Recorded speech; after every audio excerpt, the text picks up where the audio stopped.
Hey, good afternoon, everyone.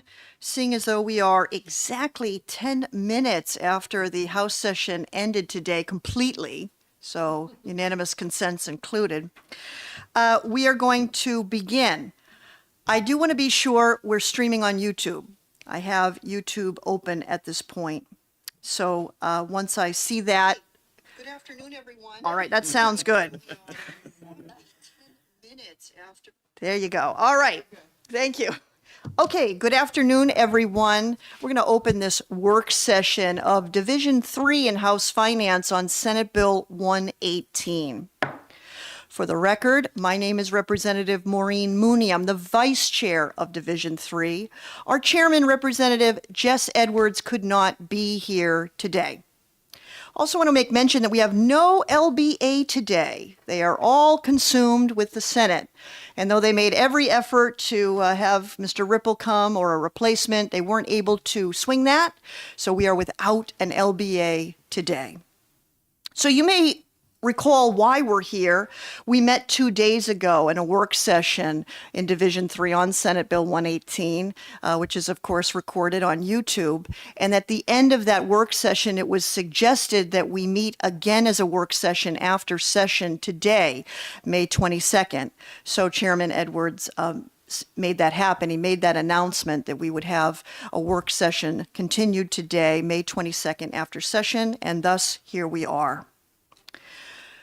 So, just to go over some deadlines, which is why we have to come up with a recommendation for Senate Bill 118 to full finance.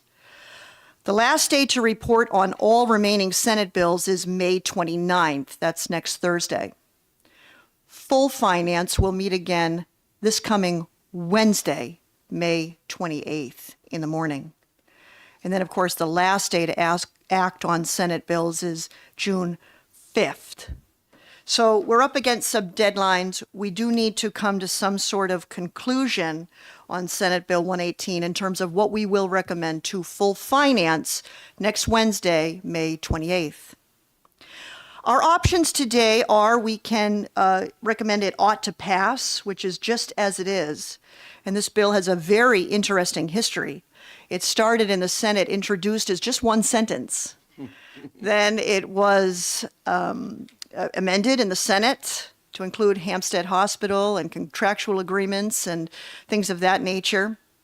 Then it came to the House, and the House Health and Human Services Committee essentially tacked onto it House Bill 53. Currently, House Bill 53 is tabled in the Senate.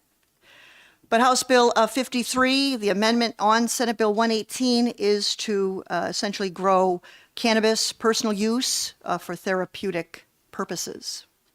So we also have an option of ITLing Senate Bill 118.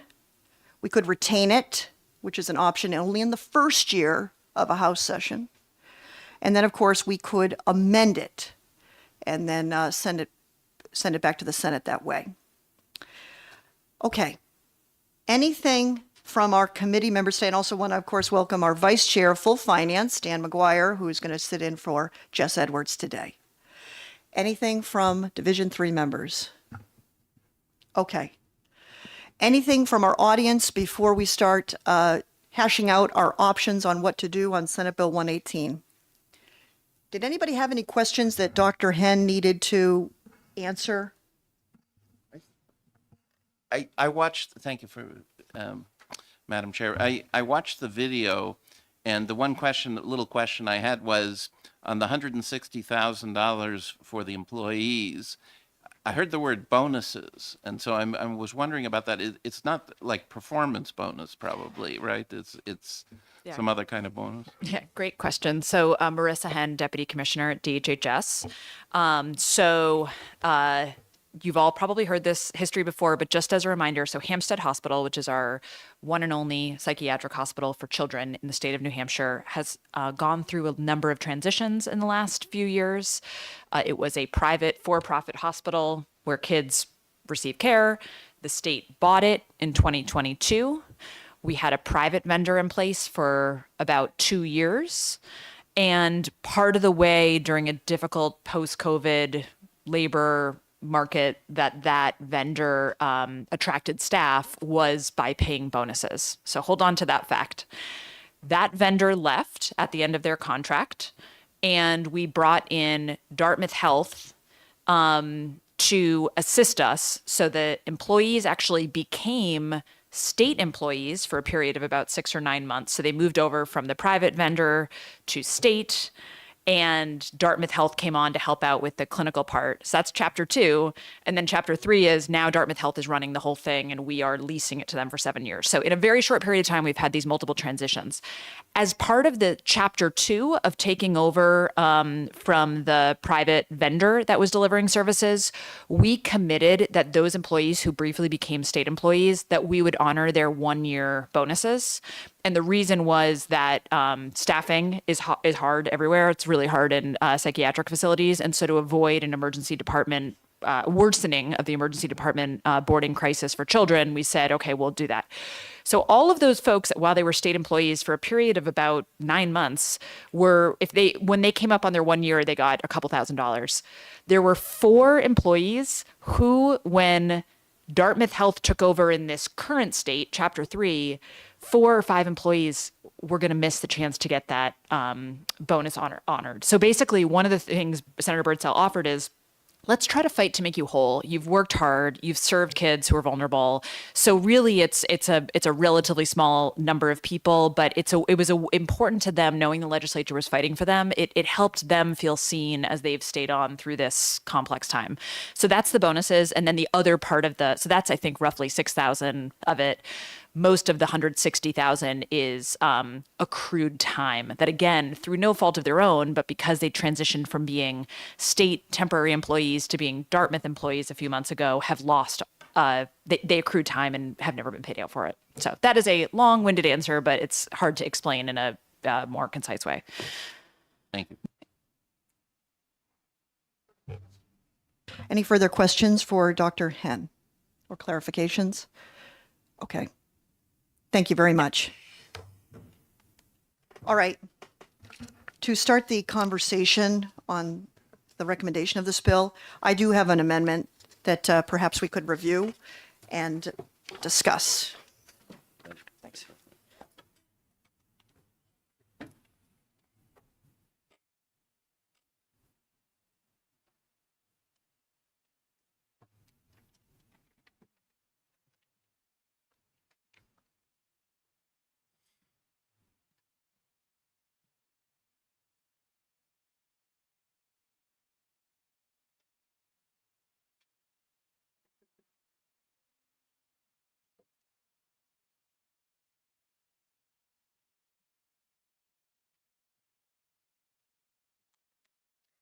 In a nutshell, the amendment I proposed, number 2345H, is essentially exactly what came over from the Senate on Senate Bill 118.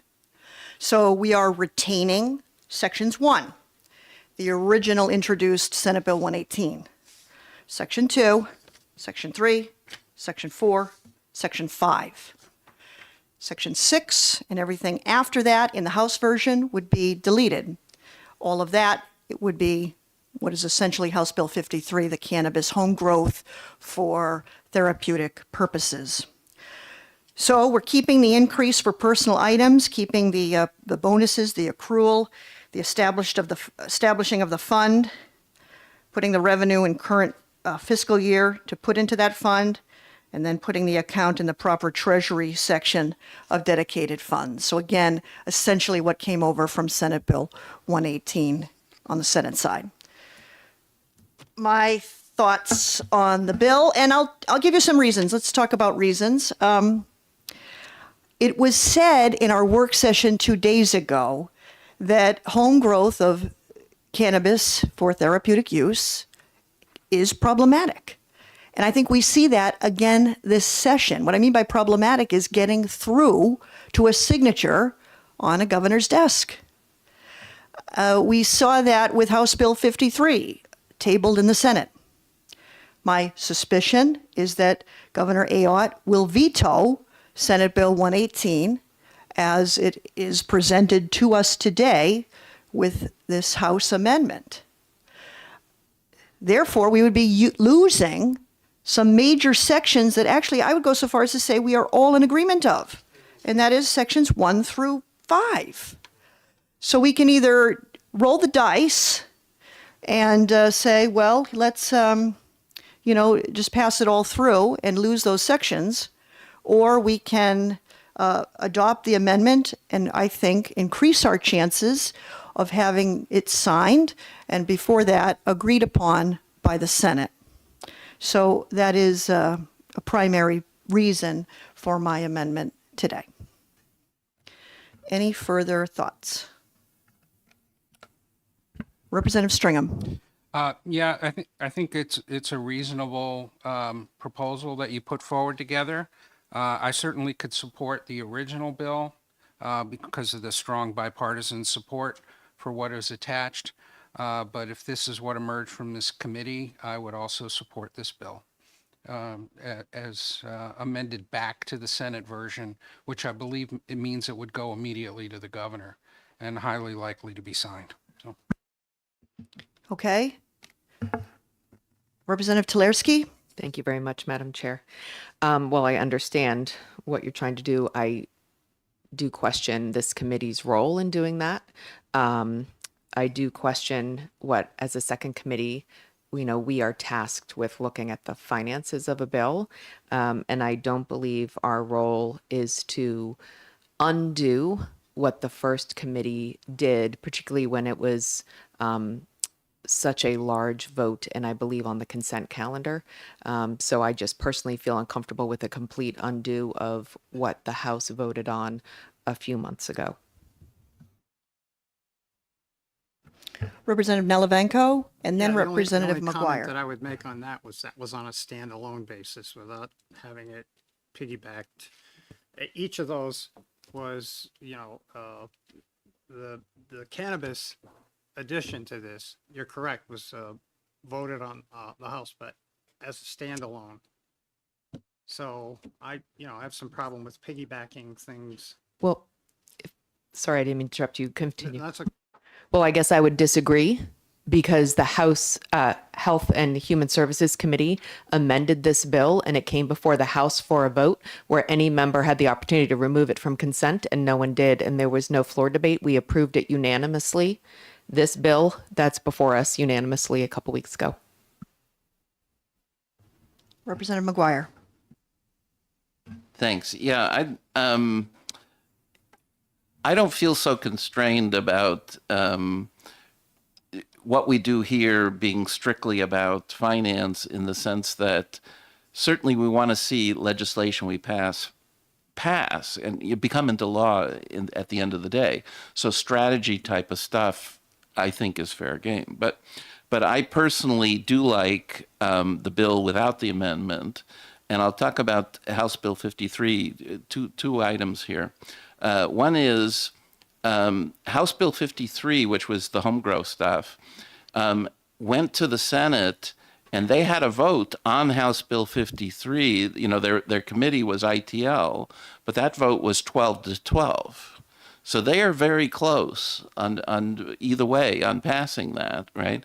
So it was 12-12, which means ITL failed, but then they tabled it. So that's what happened to House Bill 53 on its own in the Senate. Now, it's possible that House Bill 53, with the other good stuff that the Senate likes, right?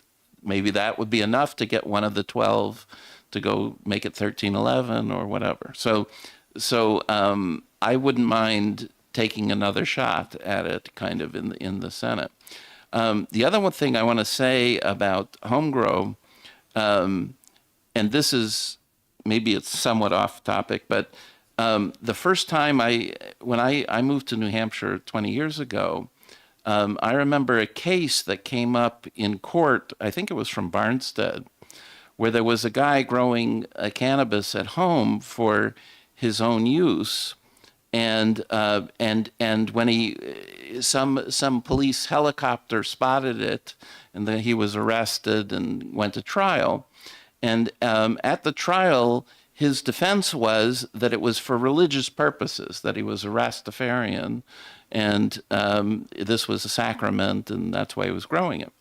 And they didn't say there was no evidence he was selling it or whatever. He was growing it for his own use, and the jury found for this guy. So the jury came up 12-0 in favor of allowing this person home grow for that religious purpose. And we're talking about 20 years ago, right? So this is not something that, in my mind, the people of New Hampshire are somehow, 50-50 or something like that. I mean, at least in this particular, with that little bit of evidence, I think the people would be in favor of this, and I think that a medical reason is just as strong as a religious reason. So, for those reasons, I'm going to be opposing the amendment. But I think, as far as the committee and the whole committee goes, we can certainly have a majority opinion and a minority opinion, and one or the other of them can be with the amendment, and then the House can vote on the amendment as an option, when this comes to the floor. So. What's interesting about, and I fully appreciate the work that the House Health and Human Services Committee did in coming up with an amendment of cannabis, out of committee, I think unanimously, and then on the consent calendar and so forth. However, if you look at these sections of this bill, I mean, sections 1 through 5 are like exactly what Division 3 in House Finance should be doing. Money attached, related to DHHS, Hampstead Hospital, contractual agreements, and so forth. Then they send us this policy with no money attached to it and tell us to pretty much rubber stamp. So I think in this regard, I feel comfortable myself supporting my own amendment because I don't think we're dabbling too much in policy. I think we're sticking on track to exactly why Division 3 is here in the House. Any further comment? Representative Nalavanko. Are we ready to entertain a motion on the amendment? Yes, we are. Okay, I'll make a motion that we accept the amendment. A motion to adopt Amendment 2345H. Is there a second? Second. Second by Representative Daniels. Okay, I would like to do this by roll call, so let's do it that way. When you're ready.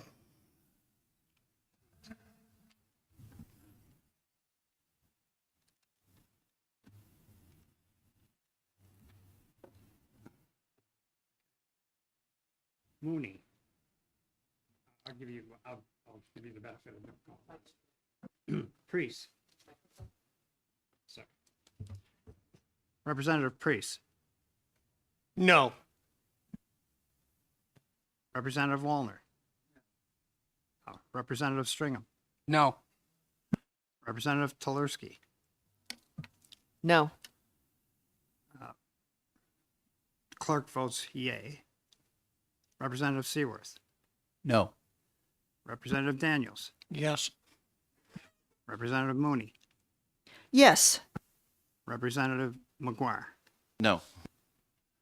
Okay, so the motion fails. Mr. Clerk, is that right? 6-3. Yes. Motion fails on Amendment 2345H. Representative Stringham. I'd like to make a motion Yes. that we pass SB 118 or as amended by the Senate with Amendment 1871 as provided to our committee. And I'd like to second that. 1871. So essentially, your motion is what the House Oh. version of Senate Bill 118 is. Okay, with Representative Priest seconding, So it's just That was OTP. me. Representative Seaworth seconding. Can I just clarify? It's OTP, not OTPA. Yes. Gotcha. Okay. OTP is the motion. House version of Senate Bill 118. Any discussion on the motion? Okay. Clerk, when you're ready to call the roll. Priest. Representative Priest. Yes. Representative Stringham. Yes. Representative Wallner. Yes. Representative Tolerski. Yes. Representative, the clerk votes no. Representative Seaworth. Yes. Representative Daniels. No. Representative Mooney. No. The count is the same, and Representative McGuire. Yes. And the vote is 6-3. Okay, ought to pass, passes as a motion. Passes, OTP. So when we go to full finance, I can't help but notice, but the other divisions are very clear in that they have point people to take up both arguments, either for the motion or against. And then you get to Division 3, and often our category is blank in terms of a point person. So I would like to have a point person I could refer to, or Chairman Edwards, when we get to Senate Bill 118 to discuss, in favor of the motion. Any volunteer? I would be happy to as a ranking member over here, but I think I might defer to someone from the majority who may have a little more influence. But if It can't be Representative, me. that's what I'm saying. So if Representative Seaworth doesn't want to do it, then I will. I can do it. Yeah. I'll do Okay, it. thank you. Okay, so in favor of the majority, and then the minority, Representative Daniels, would you mind being a point person on that? Very good. All right, any further business in front of Division 3 of House Finance today, May 22? So each of you will need a report. Right? Yeah, so. Well, I'll leave it to Representative Daniels if you want to write a minority report and see how we go about that. But my thought is, as we go forward for the exec session, it's likely that both of you would have a say in terms of what the committee discussed both for and against Senate Bill 118. But yes, to your point, you should have a majority blurb ready. And if I were Representative Daniels, I'd have a minority ready as well. Representative Nalavanko So this will come before the full Finance Committee, on Wednesday. but isn't that typically where the report would Be come out, due. Other than a work session? Yeah, it would be due likely May 28th. Yeah, okay. But I mean, if the result looks similar, it would probably be the same people doing the reports. Is that what we're saying? Yes. Okay. Any further business, Division 3? Yes? I just say we're going to be right against the deadline. So it's good to have it pre-written before the. That's the point. The point people know what to do. They're very experienced point people, very organized. Representative Stringham. Just a special thanks to Representative McGuire for joining and filling in today, and for not submitting a 28-page amendment. With that, we're going to adjourn the work session on Senate Bill 118, Division 3, House Finance. Thank you all for being here.